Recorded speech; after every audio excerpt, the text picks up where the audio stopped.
Hello guys, CUSAT provide ചെയ്യുന്ന BTech പ്രോഗ്രാംസും അതിൻ്റെ eligibility criterias, അതേപോലെ കാറ്റ് എക്സാമിൻ്റെ പാറ്റേൺ, ഇതൊക്കെയാണ് നമ്മൾ ഈ ഒരു വീഡിയോയിൽ പറയാനായിട്ട് പോകുന്നത്.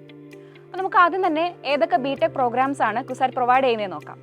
Civil engineering, computer science engineering, electrical and electronics engineering, electronics and communication engineering, അതേപോലെ information technology, mechanical engineering, safety and fire engineering, അതേപോലെ തന്നെ മെറൈൻ എഞ്ചിനീയറിംഗ്. ഇത്രയും എഞ്ചിനീയറിംഗ് പ്രോഗ്രാംസ് ആണ് കുസാറ്റ് പ്രൊവൈഡ് ചെയ്യുന്നത്.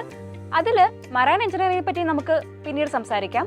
ബാക്കിയുള്ള 7 എഞ്ചിനീയറിംഗ് പ്രോഗ്രാംസിന്റെ എലിജിബിലിറ്റി ക്രൈറ്റീരിയാസ് ആണ് ഞാൻ ഇനി പറയാൻ പോകുന്നത്. അപ്പോൾ ഈ ഒരു 7 കോഴ്സുകളിലേക്ക് നിങ്ങൾ അപ്ലൈ ചെയ്യുന്നുണ്ടെങ്കിൽ നിങ്ങൾ +2 അല്ലെങ്കിൽ അതിന് ഇക്വലന്റ് ആയിട്ടുള്ള ഏതെങ്കിലും ഒരു കോഴ്സ് പൂർത്തിയാക്കിയിരിക്കണം. അതേപോലെ തന്നെ മാത്സിന് 50% മാർക്ക് നിങ്ങൾക്ക് ഉണ്ടായിരിക്കണം. അതേപോലെ ഫിസിക്സ്, കെമിസ്ട്രി, മാത്സ് എന്നീ 3 വിഷയങ്ങൾക്കും കൂടെ മൊത്തത്തിൽ നിങ്ങൾക്ക് 50% മാർക്ക് ഉണ്ടായിരിക്കണം. +2 ഇപ്പോൾ പഠിച്ചുകൊണ്ടിരിക്കുന്നത് നിങ്ങൾക്ക് അപ്ലൈ ചെയ്യാം. കാരണം നിങ്ങൾക്ക് ആദ്യം തന്നെ നിങ്ങൾ മാർക്കൊന്നും അപ്ലൈ ചെയ്യേണ്ട കാര്യമില്ല. സോ അതുകൊണ്ട് +2 പഠിച്ചുകൊണ്ടിരിക്കുന്ന ആൾക്കാർക്കും ഈ ഒരു സമയത്ത് ആപ്ലിക്കേഷൻ കൊടുക്കാവുന്നതാണ്. SCBC നോൺ ക്രീമിലിയർ കാറ്റഗറിയിൽ വരുന്ന കുട്ടികളാണെങ്കിൽ അവർക്ക് 5% മാർക്ക് ഇളവുണ്ടായിരിക്കുന്നതാണ്. അതേപോലെ കേരള SC/ST കാറ്റഗറിയിൽ വരുന്ന കുട്ടികൾക്ക് +2 പാസ് മാർക്ക് മതിയാവും. ഇനി നമുക്ക് കാറ്റ് എക്സാമിന്റെ പാറ്റേൺ ഒന്ന് നോക്കാം. കാറ്റ് എക്സാം ബിടെക്കിന് വേണ്ടിയിട്ടുള്ള എക്സാം 3 മണിക്കൂറാണ് ഇതിന്റെ ഡ്യൂറേഷൻ വരുന്നത്. അതേപോലെ 225 ക്വസ്റ്റ്യൻസ്, 225 MCQ ക്വസ്റ്റ്യൻസ് ആണ് ആ ഒരു എക്സാമിനകത്ത് ഉണ്ടായിരിക്കുക. അത് നമ്മുടെ +2 സിലബസിനെ ബേസ് ചെയ്തിട്ടുള്ള ക്വസ്റ്റ്യൻസ് ആയിരിക്കും നമുക്ക് വരുന്നത്. ഈ 225 ക്വസ്റ്റ്യൻസിൽ 90 ക്വസ്റ്റ്യൻസ് മാത്സിൽ നിന്ന് മാത്രമായിരിക്കും. അതേപോലെ ഫിസിക്സിൽ നിന്ന് 75 ചോദ്യങ്ങളും കെമിസ്ട്രിയിൽ നിന്ന് 60 ചോദ്യങ്ങളുമാണ് ഉണ്ടാവുക. ഇതിൽ ഓരോ കറക്റ്റ് ഉത്തരത്തിനും നിങ്ങൾക്ക് 3 മാർക്കാണ് ലഭിക്കുക. അതേപോലെ ഓരോ തെറ്റുത്തരത്തിനും ഒരു നെഗറ്റീവ് മാർക്ക് ഉണ്ടായിരിക്കുന്നതാണ്. -1 ആണ് നിങ്ങളുടെ നെഗറ്റീവ് മാർക്ക് വരുന്നത്. അതേപോലെ തന്നെ 3 മണിക്കൂർ ഡ്യൂറേഷനുള്ള എക്സാമിൽ ആദ്യത്തെ 60 മിനിറ്റ് ഫിസിക്സ് എക്സാമിന് വേണ്ടിയിട്ടുള്ളതാണ്.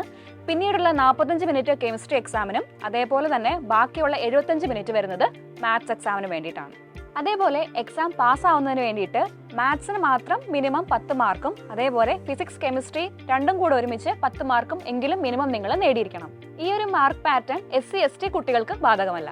അടുത്തായിട്ട് നമുക്ക് മറൈൻ എഞ്ചിനീയറിംഗ് കോഴ്സിനെ പറ്റി നോക്കാം. കുസാറ്റിന്റെ കീഴിലുള്ള കുഞ്ഞാലി മരക്കാർ സ്കൂൾ ഓഫ് എഞ്ചിനീയറിംഗിൽ മാത്രമാണ് മറൈൻ എഞ്ചിനീയറിംഗ് കോഴ്സ് ഉള്ളത്.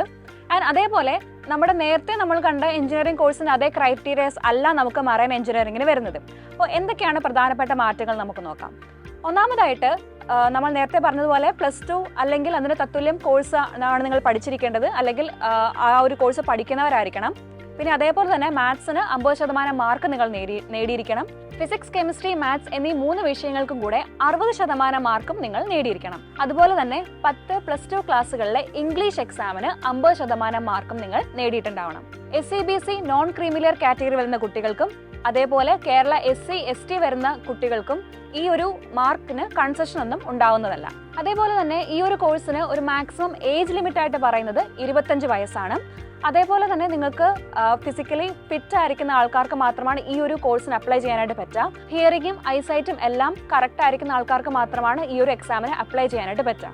പിന്നെ അതേപോലെ ശ്രദ്ധിക്കേണ്ട മറ്റൊരു കാര്യമാണ്, ഇതൊരു റെസിഡൻഷ്യൽ പ്രോഗ്രാം ആണ്. അതായത് നിങ്ങൾ അവിടെ സ്റ്റേ ചെയ്ത് പഠിക്കേണ്ട ഒരു കോഴ്സ് തന്നെയാണ് നമ്മുടെ മറൈൻ എഞ്ചിനീയറിംഗ് എന്ന് പറയുന്നത്. മറ്റൊരു പ്രധാനപ്പെട്ട കാര്യം എന്താണെന്ന് വെച്ചാൽ കുസാറ്റിന്റെ കാറ്റ് എക്സാം നിങ്ങൾ രജിസ്റ്റർ ചെയ്താൽ മാത്രം മതി. അതായത് ഈ ഒരു എക്സാമിന്റെ ബേസിൽ ആയിരിക്കത്തില്ല. അതായത് നമുക്ക് കാറ്റ് എക്സാം നിങ്ങൾ എഴുതേണ്ട കാര്യമില്ല. പകരം IMU നടത്തുന്ന, അതായത് ഇന്ത്യൻ മാരിടൈം യൂണിവേഴ്സിറ്റി നടത്തുന്ന CET എന്ന എൻട്രൻസ് എക്സാം ആണ് നിങ്ങൾ എഴുതേണ്ടത്. ആൻഡ് ആ ഒരു എൻട്രൻസ് എക്സാമിന്റെ ബേസിലായിരിക്കും നിങ്ങൾക്ക് ഈ ഒരു കോഴ്സിന്, അതായത് മറൈൻ എഞ്ചിനീയറിംഗ് എന്ന കോഴ്സിന് നിങ്ങൾക്ക് അഡ്മിഷൻസ് ലഭിക്കുക. അപ്പോൾ IMUന്റെ സൈറ്റിലാണ് ഈ ഒരു എക്സാമിനെ പറ്റിയുള്ള നോട്ടിഫിക്കേഷൻസ് വരിക.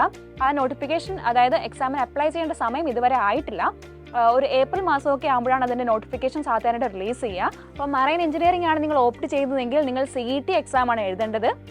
ആ ഒരു എക്സാമിന്റെ ബേസിലാണ് നിങ്ങൾക്ക് ഈ ഒരു കോഴ്സിലേക്ക്, മറൈൻ എഞ്ചിനീയറിംഗ് എന്നുള്ള കോഴ്സിലേക്ക് നിങ്ങൾക്ക് അഡ്മിഷൻസ് കിട്ടുക.